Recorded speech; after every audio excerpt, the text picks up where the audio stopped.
السلام علیکم مینوالو امجد خان ما تاسو ګورئ زموږ خپل ټي وي مینوالو یو ځل بیا ستاسو په خدمت کې حاضر شوی یم د نوي ویډیو سره او نن غواړم چې تاسو سره د اسخاکوټ د علاقې د ډاکټر امین تنها صاحب یو ښکلی نظم تاسو ته ډالۍ کړم.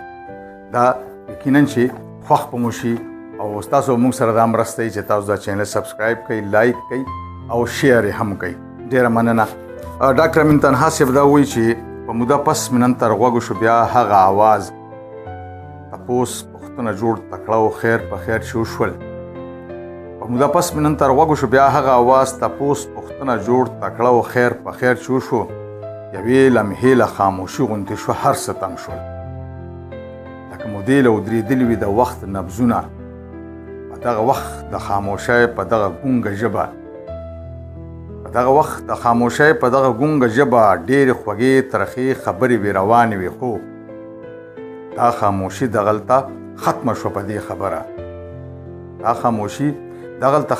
په دې خبره نن سبا څه کوي حالات دې بدل شوي که نه. چا راته وي چې دی لا هغه شانتې هغسې دی سپوږمۍ ته ناست وي بهر ټوله شپه تېروي. موسم ته نه ګوري یخني د څومره یخ موسم دی د ځان دښمنه که ناجوړه شوې که تبه دې شوه. دا تا د ځان نه څه پاګل جوړ کړی څه دې خیال دی په څه وړه خبر ژوند دې عذاب کړی دی خپل. تا ته خو ډېر خوشحالۍ پرتې د ژوند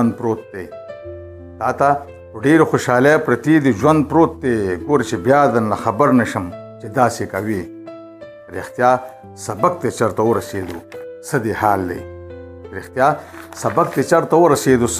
دی. چا دلته ګران غونته کې نوم ستا د سبق اغشتو د زړه د تل نه درته ډېرې دعاګانې کوم. زر مې خبره ورته پرېکړه ما وې څنګه دعا خو لږ ساعت له خاموشي شوه څه درنه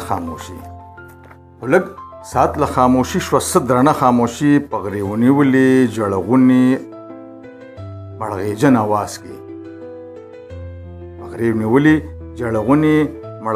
اواز کې دومره مې واورېدل په دې خبره پوهه شومه چې زړه دې صبر شي بیخي صبر شي سم صبر شي.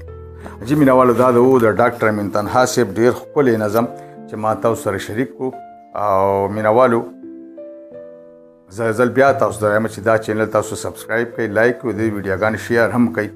دا چینل به نور مخ په وړاندې ځي انشاءالله. روان ویډیو دپاره انشاءالله بیا ستاسو خدمت کې حاضرېږو. تر هغه وخته پورې د پاک الله په امان ډېره مننه.